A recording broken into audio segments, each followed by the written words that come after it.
Okay, welcome. Another start on the program. Pleasure to welcome to the program. Following the one that aired yesterday with Daniel, Luca Rovinski, one of my grandsons. Another program here now with Alexander Channer Rovinski, who is also a grandson of mine. And welcome so much, Alexander Channer Rovinski, to the program. It's really good. Everyone. Yeah, and we're talking with you now, and like we started the tape there, we had to start over again. We might put that on YouTube or something, but we're starting the program. And as I understand, you're now living up in Minnesota. You're living up in, what is it, the Twin Cities, St. Paul and Minneapolis. No, not St. Paul, Minneapolis. Say St. Paul, Minneapolis. Isn't that the Twin Cities? Yeah, those are the Twin Cities. Yeah, that's the Twin Cities. Cities. We're living in Minneapolis area. Minneapolis. I see. Okay, good. You're living there. And I asked you, you liked it. You like it up there. It's a good place. They got a lot of interesting things. Yeah. Yeah. Also, they have the state fair, which my mom disapproves of. She disapproves of the state fair. I Why? really want to go to the state fair. I know, but why would somebody disapprove of the state I fair? don't know, like... There was a great movie called The State I Fair. know. I don't know why my mom... She's just strange, you know. She's strange? She's a mom. Yeah, well, mom, yeah, but she's pretty, I mean, I'm pretty familiar with her. She was, after all, my daughter, you know.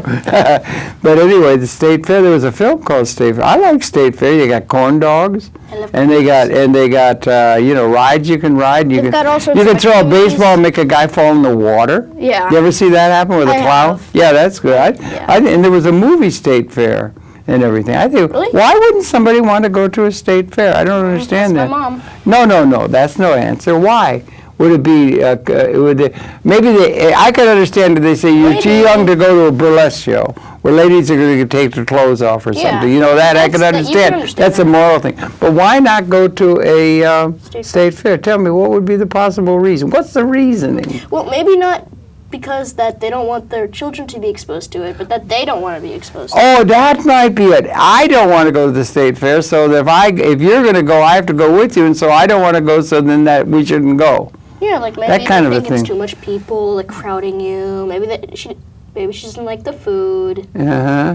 I don't know. But you know what else you can see at the state fair? You got pigs and the cows, and Yeah, they that's awesome. they have a judging of the cows. Who's the best cow, or who's the best pig, Yeah. or the chickens? No, not who's the best pig. That sounds like an insult. No, they have Like what pig is the best? Like the most fat. I guess you're right. I didn't want to, believe me, I don't want to insult the pigs or the animals. I love animals. I love animals. I love all animals, I think. Me too. Me too. I really do, and everything. And I think state fairs can be fun. A lot of it has to be your state of mind. Sometimes you might enjoy something on Thursday tremendously, and if you were to go there on Friday, you wouldn't be happy at all there. It has to do with your own state of mind, don't you think? You know what I mean? when your mind is. Yeah, you can really love it. Your Yeah. mind, like it's like eating. Yeah. You need a diet of a lot of different things. Yeah. Something to make you happy, like with sodas, desserts, and then there's meat, Yeah. vegetables, Yeah. protein, water, of Yeah. course. Uh-huh. I guess that's the same with your mind. It needs different things. Yeah, and the way your mind encounters whatever's going on. Like, I love hot fudge sundaes. I really like hot fudge. I really think they should be made really good for you. I'm not sure they are. Do you think hot fudge sundaes, could you live on hot fudge sundaes only and not eat any broccoli or anything? Just eat hot fudge sundaes and be really healthy and good?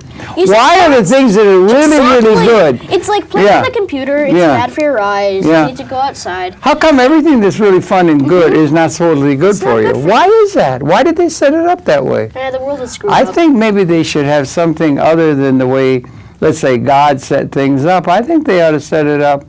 Yeah, I don't think it's enough to be president. Well, I mean, Yeah, I think you have political. It's like a hard thing. I mean, it makes the good things like hot chocolate sundaes more special, because if you just had them every day, it wouldn't really be special. It's just I think there's probably something to that, Yeah, of isn't course. there? Yeah.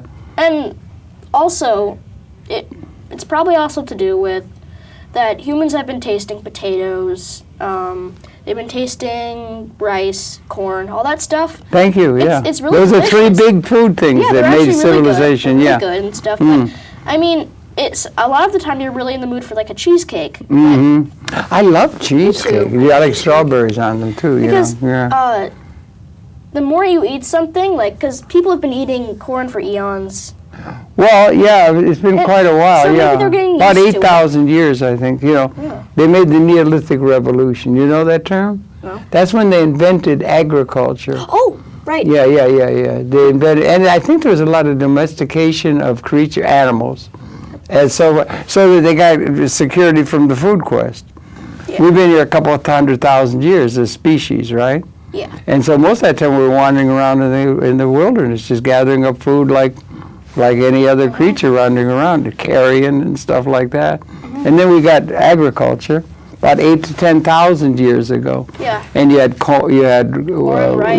wheat and barley in the West, in Europe, Egypt, and rice is really important. Rice in China. You had a mix in the Indus Valley in what's now Pakistan. And corn. Then you had maize or corn in Mesoamerica, and there was a fourth major food complex, and that was called the papa or the potato, and quinoa and oca. That was in the high highlands of the Andes in South America. That's where I did my dissertation. We lived 200 years on the shores of Lake Titicaca. Mm-hmm. That was another cultural hearth where people who were wandering and gathering, hunting animals, finally got agriculture or domestication. So you got security from the food quest rather than trying to find something.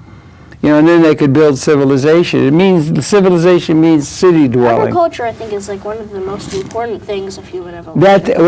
That's summed up in that term you could get, the Neolithic Revolution. That was major. It's 8 revolution. to 10. Right, a major qualitative change. Yeah, that's right. That's about 8,000 to 10,000 years ago that got started in 4 major areas of the world. I always think that, when you think of a human being, we're the only sentient being on the Earth. I mean, how did that all come? Maybe it's from space, an asteroid hit.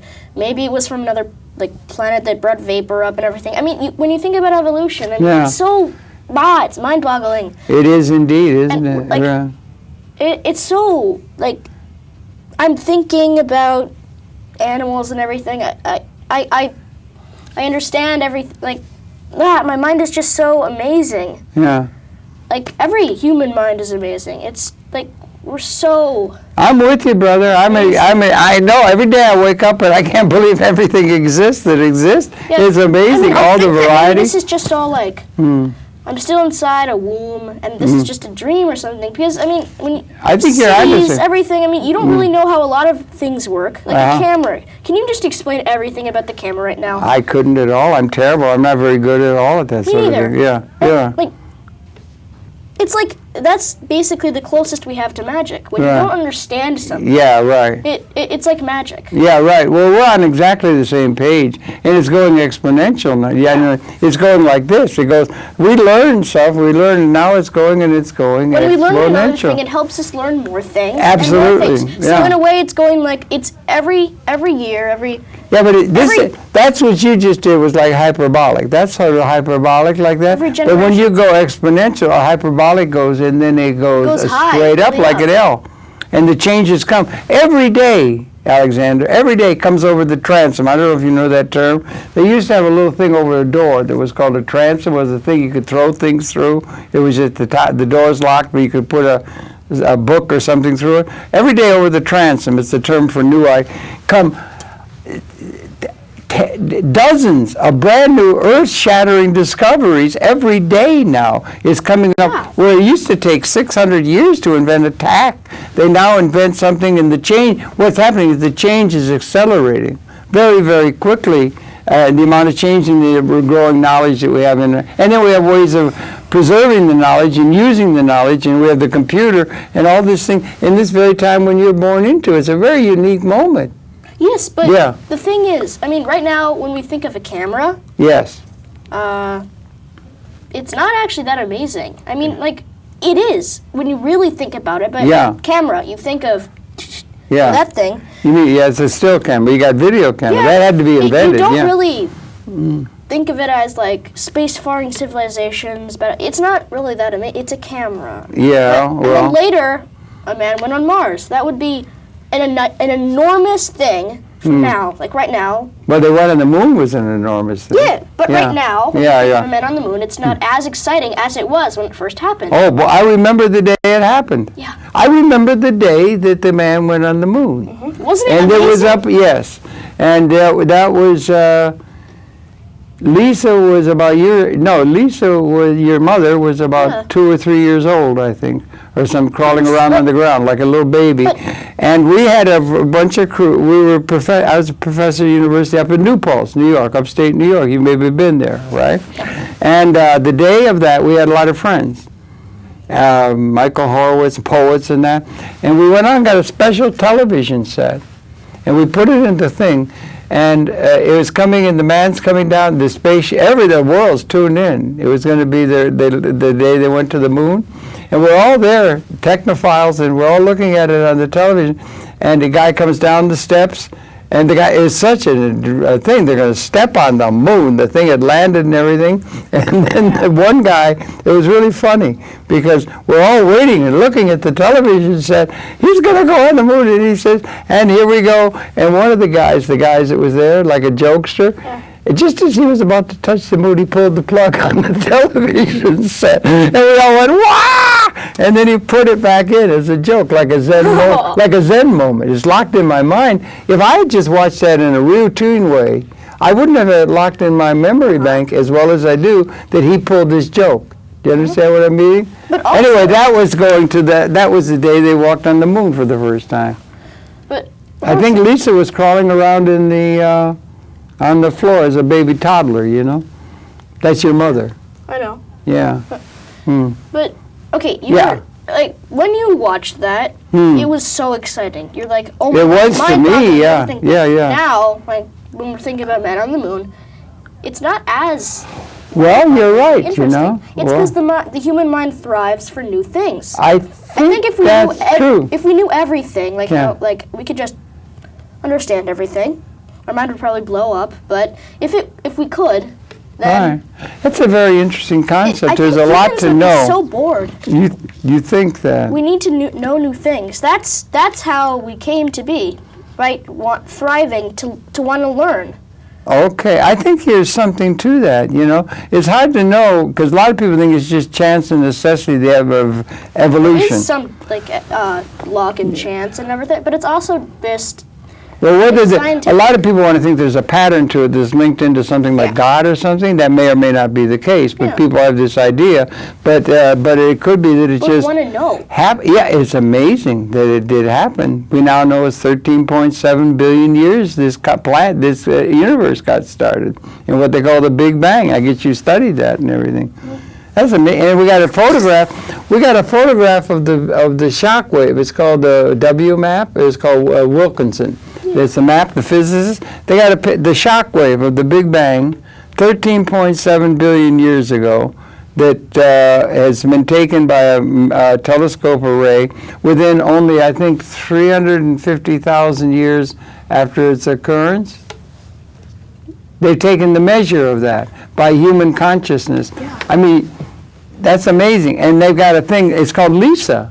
There's a thing, that's Lisa, your mother's name, my daughter's name. There's a telescope array that's linked into CERN, I think, and the thing going on there. But it's a vast thing. I think it's almost ready to get fired up. It was a huge thing, an array of telescopes that is going to take a picture of the beginning of the universe. Yeah. Yeah, the beginning of the universe, 13.7 billion years ago, within a nanosecond of its occurrence. Isn't that amazing? That's a heck of a ability for consciousness to take the measure of things in a large, comprehensive way, if you can understand, that is unique to humanity. Also, I think it's amazing that we can see into the past by just using logic and like how fast light is. It's 186,000 miles per second. Yeah, right. And that's really fast. That's faster than anything That's I've ever faster seen. than any car I've been in. Faster than a speeding bullet, you know, to be, you know, like Superman or something. Yeah, Yeah, you right. can't really imagine how fast that is. Yeah, and We can't. that's knowledge built upon knowledge upon knowledge upon the shoulders of generation after generation. But then- Apparently, about 20,000 generations of mankind since we appeared. Apparently, from the DNA and everything, we appeared about. The species appeared in Africa about 200,000 years ago, so that'd be about 10,000 generations, and this generation may be a defining generation that is introducing us to a new relationship, a new way of being. It's called, in evolution, how does the new come? 4 to 7 million years ago, the hominoid line in Africa was represented by what is called Australopithecine. It was a species. It was like they called Lucy. It was discovered by the, Leakeys and so forth. And that was where hominoid evolution had occurred, 4.7 billion years. Then there came, I think it was 1.5 million years ago, there came a species called Homo habilis. And that's coming up the hominoid line. There are all the other creatures in the wide variety that exist were there, but up the hominoid line, we were not there. We didn't exist. We were contained within Homo Australopithecine, and then there was a line, and then Homo habilis. We were contained in a sense like is to emerge in the future. Yeah. And then 200,000 years ago, Homo sapien appeared in a process called punctuated equilibrium, that you've got steady state physics. It goes along with molecular understanding, but there's a steady state it might go for a long time, and then there's a quickening, and then the new appears. How do you account for the new appearing out of what has been steady state, if you can understand what I mean? Mm-hmm. It's constant, and the new appears. Breakthrough. That's right. And we may be on the point of making, but this is hard to people get their mind around.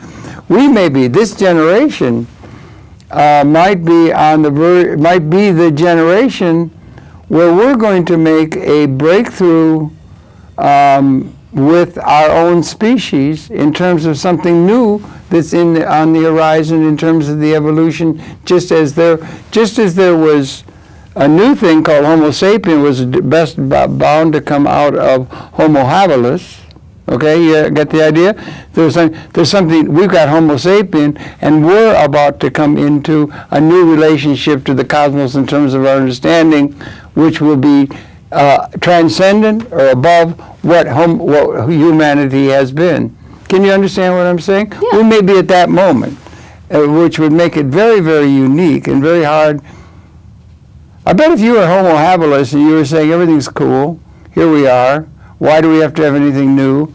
So you'd have a lot of habits you're used to. Mm-hmm. Just built in. You could say it's the way the universe is. So it is with humanity.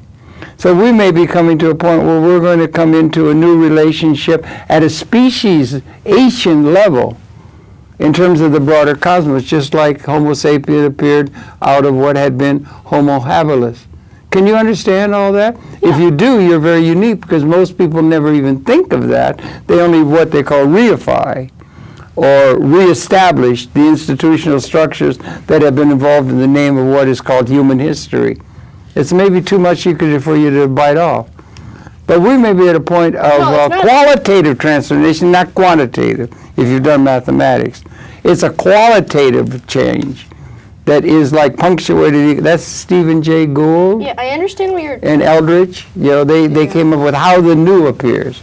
And you may be privileged to live in that generation. Really? This may be a time, not of like another era in history, like Napoleon. We're an alien civilization. Yeah, well, alien's another thing. Whether there's something, this is all just within a materialistic context of understanding evolution within this, without some alien thing from outside, whether it be a god or some other system. We don't have any recognition of anything yet from SETE or anything, or the looking for intelligent life elsewhere. We haven't got anything definitive back like that. So we're just with material evolution, but we may be at a point of within that material evolutionary process transcending what we have been through 200,000 years of human existence. Where did all the habili gone? Where have all the habili gone? If you can understand, there was Homo habilis. That's the system out of which Homo sapien emerged. Wait, so... Do you see? I'm understanding what you're saying. It's just, I don't understand what you're saying. Oh, you understand what I'm saying, but you don't. That sounds to me like you're well suited for a life of philosophy, my friend. I understand what you're saying, but I don't understand what you're saying.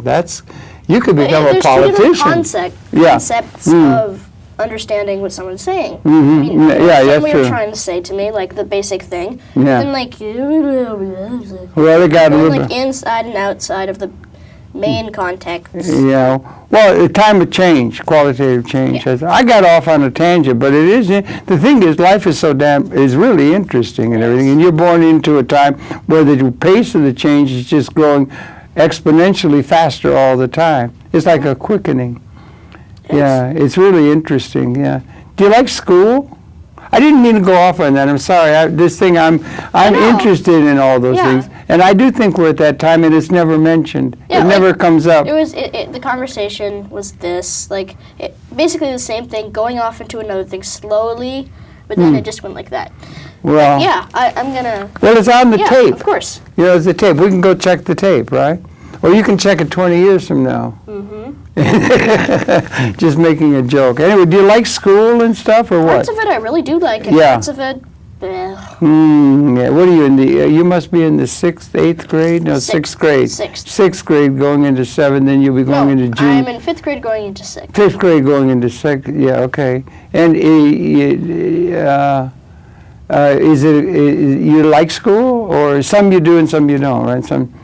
Are you athletic? Do you like to play sports and stuff? I do like to play sports, only I'm not really good. You're not good, really? I'm not very strong. I'm not. You like, seem strong. I mean, No, I'm a good runner, I guess. are you fast?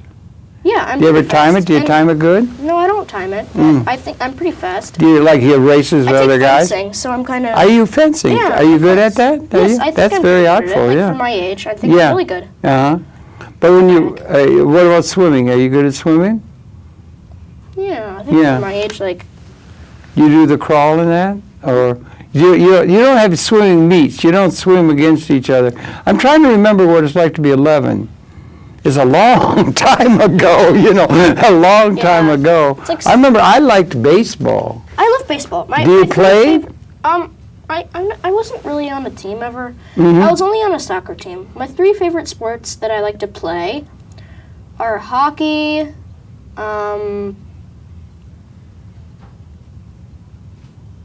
sorry, I just threw it. Soccer? Soccer's one? Soccer and baseball. Baseball, okay. Hockey. You must have come from Northern. Are you a good skater?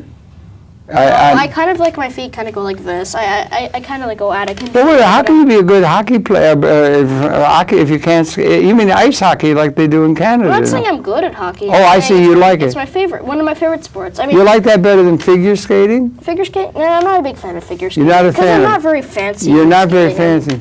I think figure skating is as beautiful as ballet. It is so I think it's gorgeous. actually more beautiful because I do you're too. on It's so these- dynamic. You're on Yeah. these little Yeah, things that yeah. take a lot more practice than I think ballet does. You think so? Yeah. Well, it because- adds a dimension. You're so. It's almost like you're a bird flying. You're you so know? like you're Yeah. so one. Yeah. You're not like when you take off your skates and you start Yeah. walking, you're more Right. flat, and Yeah. that gives you a lot more control. Right. But when you're skating, you have this little teeny line of what that is, and one little adjustment is really big. I mean, when I can go like that. When I'm walking, it doesn't really matter. But Yeah. in skating, Uh-huh. you could Go like, ahead, just go yeah. like that. Like Well, wait a minute. You don't skate with your feet. Yeah, I kind of know what you sometimes mean. your feet slip and Yeah, they do. Yeah, they can slip right out, and then you fall down Yeah. and split. That's not so good. That's but terrible. Yeah, but and then soccer. That's what's called football. That's what everybody in the world likes. You don't. Yeah, you mean- it's a worldwide sport. Only in America they don't follow soccer much here. You know, Yeah, all the in world, Russia, the world. it's really big. I know. Well, in all of the world, it's the biggest sport and everything except America. Why is that we don't pick it up like the rest of the world? Do you think? Well, I think baseball is America's thing. Baseball is American. Yeah, it was invented here. Who is it that invented that now? Doubleday or no somebody? Wait, I know that hockey was invented in Russia. Was it really? Yeah. I don't know about soccer. Hmm. I mean, because that's the biggest thing. They call it football. Yeah. Well, all the world calls it football. So we have this game which we play in the autumn.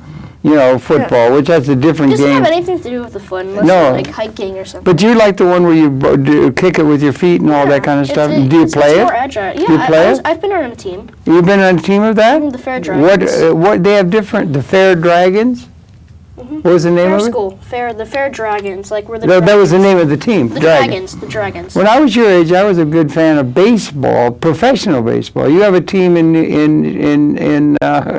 Minneapolis, a baseball team, a professional baseball team, the Twins or something. Yeah, they kind of suck. You don't. Yeah, but you don't follow it, right? You're not a fan. No, I don't. My dad's never taken me out to a game. I'm not a big like. When I was Go 9, team. no, wait a minute. I was born in 1935. Oh, wait, I was 10. That's about what you are. I was 10 years old, and we had in Detroit, this is just reminiscing, and just forgive me for going there, but I can remember, I was such a baseball fan for the Detroit Tigers that I used to go on a trolley. They had a trolley car that would go down to Briggs Stadium, and I think I must have gone to practically every Detroit Tiger game of the whole season. I was absolutely entranced. I knew every baseball player's name and his batting average and his uncle's batting average and everything like that. Yeah, And it was I didn't like school. Yeah, I didn't like school. I remember that. I was just too many other things, and it came to where Detroit won the World Series. That is they were in the American League, right? It was 1945. And they had won the American League, and so they were going to go into the World Series. That was like Mecca and Jerusalem all combined into one. And I had to go to school. I remember, and then we used to come home in the Guess afternoon. what? They won. No, well they did. You don't know your baseball statistics that well, do you? No. No, but they were going to play against the Chicago Cubs, right? And they had the World Series at Briggs Stadium. And I went to school, and I was so wanting to be at the game, but had no chance of being there. I had no idea how I could do it. I mean, I just wanted to be there more than you could possibly want to be anywhere to be at the game. And I went home to have some Campbell's soup. We used to drink. What's Campbell's is a brand name for soup, and they used to have Campbell's tomato soup. I think they still have it. Tomato soup. Yeah, right. Anyway, I went home, and my dad was a lawyer, and he had sort of unusual hours, right? I went home, and I was supposed to go back to school for the afternoon. And he came home, and he drove up. He happened to have a yellow Cadillac, a yellow convertible car with the top goes down. Yeah. He drove up in the driveway, and he says to me, you understand, I wanted to go to that game more than anything you can imagine. I think I'd said to some people, God, I got to go to that game. There was no chance. I had no chance because the tickets were all. And he says to me, hey, kid, why don't you blow off school today? We'll drive down to the game and see if we get in to see the. Man, he stood 40 feet tall. That's awesome. I mean, it was 40 feet. So we did, and I drove past the school and waved to our mates, at school. They're going into the school for the afternoon session. And we went down there, and my dad walked around, and I think he didn't have a ticket, but he said, we'll do it. This is called faith. And he walked around. He must have met, he was a lawyer, so he probably knew some business people and stuff. And he got a guy who had a ticket. The one ticket, and it was a box seat right behind the Detroit Tigers dugout. That there was one ticket that he gave to me, and then he went to a restaurant or bar or something to hear the game, and I got in to see the game. I tell you, that man stood 40 feet high for letting me get in that game. You know what I mean? I remember it. I'm sad to report that in that game, we only got one hit the whole time in the game. That is the Detroit team. One hit. We lost. Only one hit, like a single. Rudy York got a little scratch single, but otherwise it would have been pitched. Oh. It was a complete shutout or a complete no-hitter against us. But the game wasn't very good. But we did go on to win the World Series. Really? That year. You can look it up. Go look it up. You can go look it up. But you're not into following the baseball and stuff like that too carefully, I know right? how it feels a little bit to really know everything because. I think you know how it feels to know everything. No, I mean about baseball. Oh, no. Like their status, like their batting average. I know you can get carried away on it. Yeah, I know, but when I was younger, I was interested in Pokemon cards. Oh yeah, right, yeah. And, I knew everything.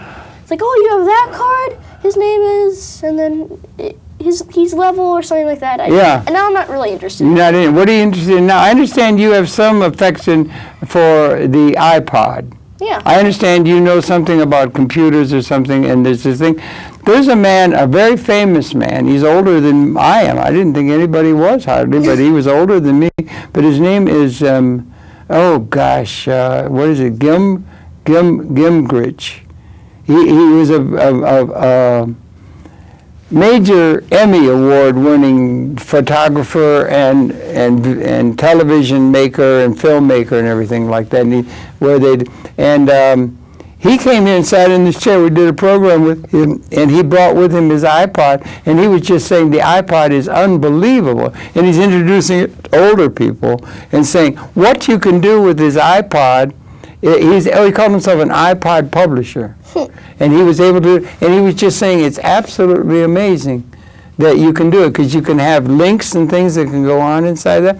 Why don't we share with the audience the iPod, because I understand you have some affection for it. Yeah, I do. Yeah, why don't you explain? There'll be a lot of people, believe it or not, doesn't even know what it is. Maybe you could talk to the camera and tell people what an iPod is, and we could talk some about the significance of it. I actually have an iPod Touch, but the iPod is basically something where you can download music and listen to it or play it and stuff. The iPod Touch is a lot bigger, it's immensely more amazing, I guess. You can download apps that you can go to medical things, education, games, anything. There's so many apps. Some of them cost money, 99 cents, most of them, but some of them are free. There's songs also, and I think one of the coolest features of it is that it's tap sensitive. It's touch, right? Yeah, it's touch. iPod Touch. Yeah. And and you got so much at your fingertips, huh? There's settings. There's wallpaper. You can go on the internet. My grandma, Eileen. Yeah. She's amazed by the iPod because back when she was a kid, they didn't have anything like that. They had none of us did. They had, you have to understand that they had we didn't radio. have any. It's I can remember before there was any television. They didn't exist. I know. Can you imagine? And now television is everywhere. Plasma TVs that are as big as they have the one in London, that giant one. That's people when television was first introduced. People didn't expect they couldn't handle a giant plasma TV. It's amazing. Did I tell you when I talked to your brother? Yeah. Daniel? Did I talk to him on the air? I don't know. That when there was a time when there was no television. We were a middle-class family in Detroit. In 1946, the neighbor next door was a dentist. My dad was a lawyer. They had set up the television set. There was no programs at all. There was an Indian head test pattern. That's all there was. We watched the test pattern. What's a test pattern? Test pattern is the thing that the screen is there, but there was no industry that created programs. There was no programs. He bought it in anticipation that there's going to be programs. Yeah. Anyway, so we'd look at the test pattern, waiting for Godot, waiting for the programming, and finally there came Kukla, Fran, and Ollie and all that. But there was literally no television and then it finally came, and now you got all this stuff going. But that's sort of like the iPod. They used to call it the idiot box. Well, people did when because it was still a box. Yeah, right. And it's part of technology, isn't it? It's all part of a tech. And this iPod thing is a part of an extension of that. And then there came the computer after television and communication. And the iPod's an amazing thing, as I understand it. And you have these Android, and they have these smartphones where they got all kinds of apps on there. And the communication capability is just going so rapidly. And in the future, when we have telekinetic projection, imagizer things, whatever. Telekinetic. Okay, go on, yeah. The iPod is going to seem like, I don't know, the radio. The oldest radio, yeah, Marconi, yeah. In their low tech sound systems. Yeah, right. When the voices. When I think of the 1960s and 50s and stuff, I think of the women's voice and the men's voice It sounds a lot different than what we do now, but in reality, that's not true because they have these low-tech sound systems that. Oh, they So they made them sound a little different. Now the iPod is going to seem like something extinct. Like we think of it as really high-tech right now, but later it's probably not going to be. There's going to be a lot more things that are built off of it. What could come? What are some of the things you could see being built off the capability the iPod represents now? I think. You understand what I'm saying? Yeah. Yeah. I think maybe something like there wouldn't be any need for school anymore because. Thank you. No, I mean, I'm sorry. Yeah, go ahead. Yeah, I didn't like school. Me neither. Until I got older. The only reason I like school a little bit is because I liked learning. Yeah, I liked learning. Exactly. That's why I didn't want to ever quit school because I don't want to be stupid. No. I don't want to be a hobo living on the streets and stuff. I want to be successful. Well, you want to be successful in the sense of money? You want to make a lot of money or be comfortable? Be happy. Be happy. You want to be happy it's hard to be happy if you don't have at least some money in order to be able to live decent. So that's part of it. If you don't have a house, you can't really be that happy. That's right. Honestly. Like they're wandering around go ahead. They would download like a first grade brain. Like you're thinking, attach it to a first grader, like using a surgery and stuff. They can do that. And they call it. It would slowly put in information that you would learn every day from school, as not to overload the brain. That's right. That's called instantiating. It's already happening. The people who are deaf, they can put something in the brain that helps them to hear. That's called instantiating. That's going to be a word you're going to hear a lot in the future. Yeah. But go ahead. Yeah.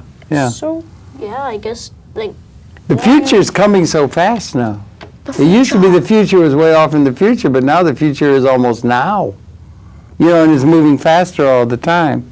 But the iPod you're very taken with, and that there'll be other things coming off it, and you can learn a lot. And I heard you, I'm sorry I interrupted you, you said there'll be no need for school. Yeah. That's pretty cool. Or very, I wonder if it is. I would, what's the implication of that? What are people going to do? Do you think they get to a point where there's going to be no need of people to produce things? What do you think about robots and stuff? Well, do you think robots could take the place of people in producing goods? Or what about an algorithm that can do, an algorithm where you can do all kinds of stuff with an algorithm that would take 50,000 clerks to do as sitting at a desk or something, and it can do it. Do you understand? Yeah. What's the implication of that for the human condition, do you think? Well, I don't know. I mean, after seeing all these science fiction movies where robots take over and kill everyone. Well, why do they always make them dystopic, do you think? Because, I mean, maybe it's a warning. Maybe it's just for a thrill. A thrill. And it's just cool to think that. But I don't think there's a big chance of that happening because we could, block out all that.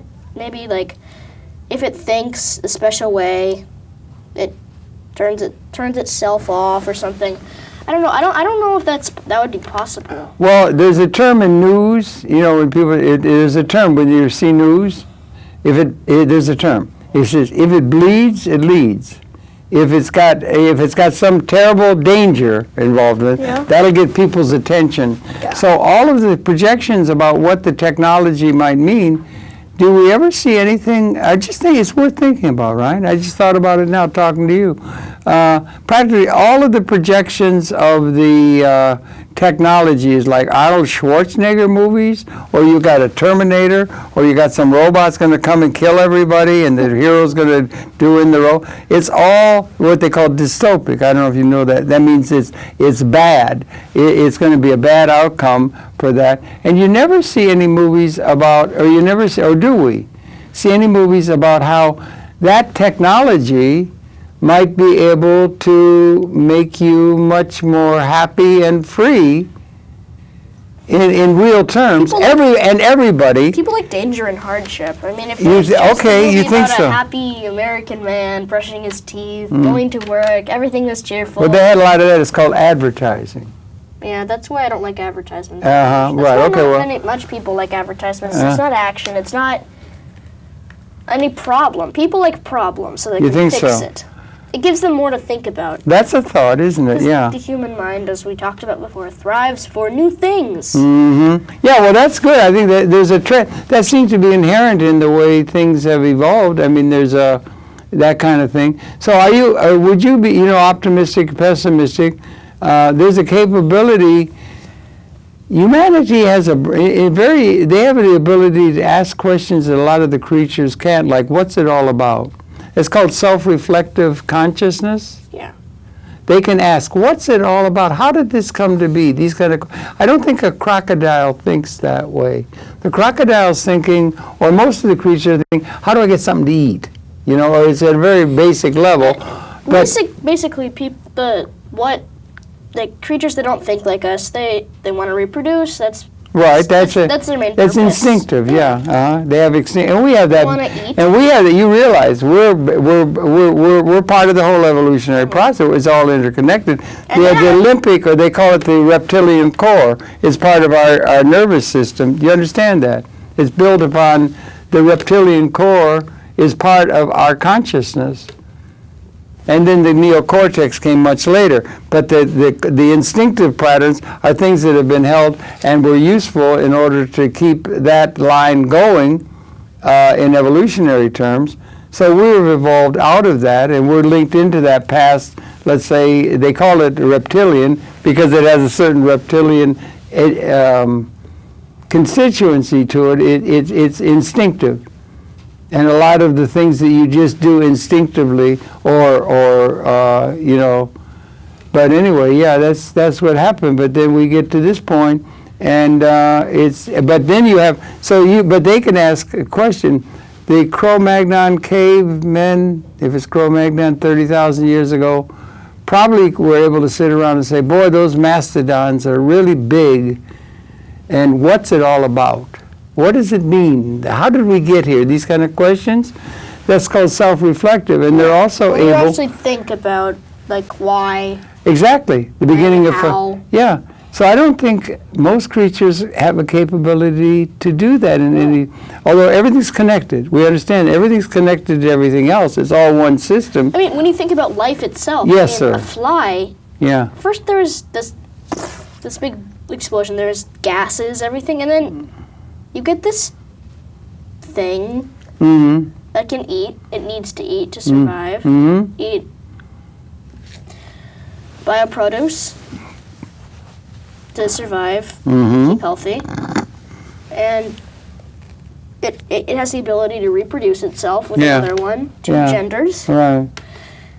I mean, right now the fly seems so insignificant, but when you think about it to universal terms, it's the most amazing thing in the world. What an engineering feat that it is. A robot. If you had a robot that was like a fly, they're you'd be like, oh my God! But what do you mean? I don't understand. What do you mean? Oh my If God! you created a robot, that acted exactly like a fly, everyone would be like, oh my gosh! Wow, we did it. That's amazing. We would be so proud of having done that. But now it's been created by natural forces. It seems just natural. And now we're just like, ew, a fly, and we kill it. Yeah, right. I never thought of that. Yeah, right. That's really true. We like our own things. All right, but when we also have the ability to extend our consciousness through tools and technology. I mean, beyond the self-reflective consciousness, asking questions, but we can extend our consciousness through tools and technology and make the world other than, in an Eden-like sense, is the way most creatures encounter the outer environment and are nested in. Do you understand? Yeah. So we get to that point, we have a unique capability to, make the world. And so, and that's been led, and then, like we were talking about 200,000 years and 10,000 years, perhaps, of agriculture and civilization. Civilization means city dwelling. Yeah. And it came after the invention of the way to get security from the food quest. You get surpluses so you can do something else, right? And so we get there, and then after they get that, they started having conflicts between people who wanted to have better. You said it was better to have better? What? Do you think, you said something about it's important to be able to be comfortable or to be better? Materialistically. We were talking about It's better to be have something so that you can have a decent life, a way to live materially, and so it's better to have food to eat rather than to be hungry, right? Or any of the other things where you're deprived and it's scarce. Pleasure. Scarce. Well, pleasure is beyond that. Even you could, there's some things where they talk about from each according to their ability, to each according to their need. There's the idea of what you need. You need so much to eat, but then there's also reasonable wants, which is a little more inclusive. Yeah. You understand the difference, right? Wants and needs. Right, yeah, there's a difference. And then they get to the point where they start conflicting with one another, various groups. And one of the leading things that the political tribes, when you get people developing nation states and so on, is they develop weapons so that they will have an advantage over the tribe in the other village and can go and conquer them. Yeah. And then steal their grain or do anything. Well, they get more for their tribe. More. No, for their tribe, not for the other tribe. You steal from the other tribe. You've got the weapons so you can conquest. More. More for your group. Yes. But less for the other group. And in order for one group to get more for the us, other group less has for to have them. no. Do you understand? I'm trying to make a point that in order for one group, the thinking is, in order for one group to have more, another group has to have less. There's only so much. There's not enough. There's scarcity. There's not enough, right? That's one of the biggest reasons why we have war. I think you're absolutely right, and also why we have a whole lot of the institutions that we have. The same thing is like the tribes conquering others, stealing the grain, except we're using nuclear bombs, weapons, missiles. Oh yeah, but wait a minute, nuclear bombs we didn't have when I was born. Or it didn't come to 1905. Special theory of relativity, Einstein, knowledge, growing, knowing, learning physics, learning all the time. Then thermonuclear weapons, and the weapons finally became species lethal. The weapons that exist would wipe out the entire Homo sapiens species along about the time your mother was born, along about the year 1970. This is That's true. They still are. They can model it. Yeah, but you can't test it. I'm more comfortable. Mm-hmm. Okay, I'm going to start off this really, what the heck is he saying? But I'm more comfortable with a nuclear bomb than a bioweapon. Okay, Tom. Because when you launch a bioweapon, at another continent, it's not controlled at all. I mean, you have it in that state and thing. People are getting infected, right? But then it spreads to everywhere. And biological warfare. With a nuclear weapon, that's what's going to happen. It's going to blow up, and then there's going to be a small area of radiation. No. Well, go ahead. They can understand. They know where it's going to be. Yeah. But with a bioweapon, they don't know. Okay, so the weapon's going to go. They don't know what people are going to do. Can you see that not just as a weapon, but as a thing that would emerge out of the accidental thing where it develops out of a lab or something, but it wasn't a weapon, but it was very deadly? But it wasn't done as a weapon consciously? Yeah. But I think both. But there is research being done in terms of what black ops, they call it, in order to get that advantage of biological weapons that are part of the arsenal of destructive capability of the extended consciousness of Homo sapien. Can you dig it? Yeah. Yeah, okay. So, and that's unique. When you get to the point where you can wipe out the species with the weapons, we couldn't do it in the Second World War. We were impotent in terms of our destructive capability. Can you dig it? Okay, in terms of evolution, we crossed that line about 1970. The weapon systems became, if they were to be unleashed, as they have been out of history in all-out wars, would mean the end of evolution itself in terms of conscious understanding because of us. Because of ourselves. On the other side, they got the capability of providing for everybody with good ecological things. 2 ways. We got 2 things, but we're at a turning point that is unique in the evolutionary pattern. It's not just another period of history you're living in. You're living in a period of history that is qualitatively on the verge of qualitative transformation, which is everything being included in a new appearance of a way of being in the universe, like when Homo sapien appeared out of Homo habilis, if you can make that analogy. And people can't get their mind around that, but that's the kind of world in which we live. It's incredibly interesting and incredibly challenging. We can stop evolution, or we can liberate everybody. We haven't had the ability to do that. In order for one to be gained, the other had to lose. But there wasn't enough. There was scarcity. We've transcended scarcity. Also, it's Materialist. not in, like right now in New York City, in the world, it's not so much about this tribe wants this, we take it from that tribe. It's also one particular person that's robbing another random person that they don't know. They don't necessarily want that person to have less. Oh, you're right. You're right. I think you're right on that. Yeah. It's just done in the abstract. Doesn't matter who it's gets just done in the less. abstract. It's just if he gets more, it gets more, whatever. He doesn't take account of the fact that he doesn't. What do you think it's ever possible where everybody can have? I said, I threw out a little line there. I don't know if it makes sense. I've been saying it for 45 years. Nobody seems to listen, so excuse me.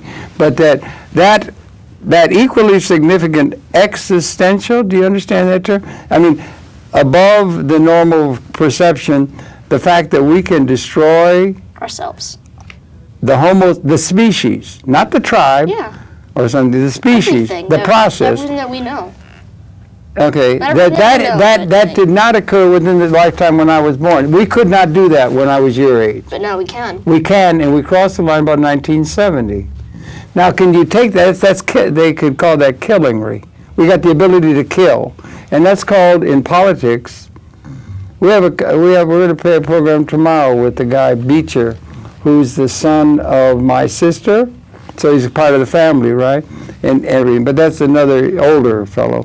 But then on the other side, on the living side, the ability to provide life support, even through really good design, and do it so everybody has, and on the understanding that instead of the understanding that there is essential scarcity, there's not enough. The image is there's 10 people around a table, there's only one hot dog, as opposed to there's 20 hot dogs and 10 people around the table. Is a completely different situation. That we have transcended material scarcity. People like it when people like perfection. That's what we strive for. We want to know everything. I mean, maybe you don't think it consciously, but we do. I think so. That's what we want. I mean, okay, what do you want to do in life? What do you want to be in life? You're already accomplished so much. You have a talk show. Oh, you're talking about me personally. Yeah. I want to change the whole world. Exactly. Yeah. No, but I'm not many people do. People want to get comfortable. They want to get a bourgeois comfort level. I know, but you can think about, like, I want to be this when I grow up, but, like, not exactly consciously, but you want to be an intergalactic Star Trek person encountering new. You want to do something that will be perfection for you, but might be impossible. Well, everyone wants perfection, and then like closer and closer, we have cities, we have everything, more comfort. We're getting closer and closer to perfection, but perfection doesn't exist. So perfection doesn't exist. There's a thing. I don't know if you ever heard of the term synergy.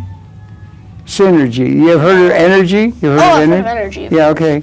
Well, synergy is a term that was made popular by somebody I really admire. You'll be cottoning on to him. I think the youth will. Even if the generation between you and, your generation will be caught. There was a man named Buckminster Fuller. I would do a Google search. Maybe the best mind in the history of mankind, youth in all of its your very young youth coming on. The fellow Beecher we're talking to tomorrow's program is from a couple of years ago, the son of my sister, right? He's he's in his 20s, But I think they're going to be cottoning on to that. But he came up with the term and made popular, he was a comprehensivist. That is, he was interested in everything rather than being a specialist. Can you understand? There's a lot to know. Yep. You become specialized, you make more money. Okay? Mostly people are interested in money because they're insecure. Because money, you can buy almost anything with money. Yeah, including politicians and all kinds of things like that, if you understand. Buy people in a way. In a way you can buy people are bribed or co-optable or intimidatable or anything because it's the power structure and so forth. And they want to be a winner, right? For themselves or their group. But they don't want to have a thing. Synergy, in any event, he used to ask groups of scientists, and he was an intellectual, Mr. Fuller. You want to become, are you making note of that?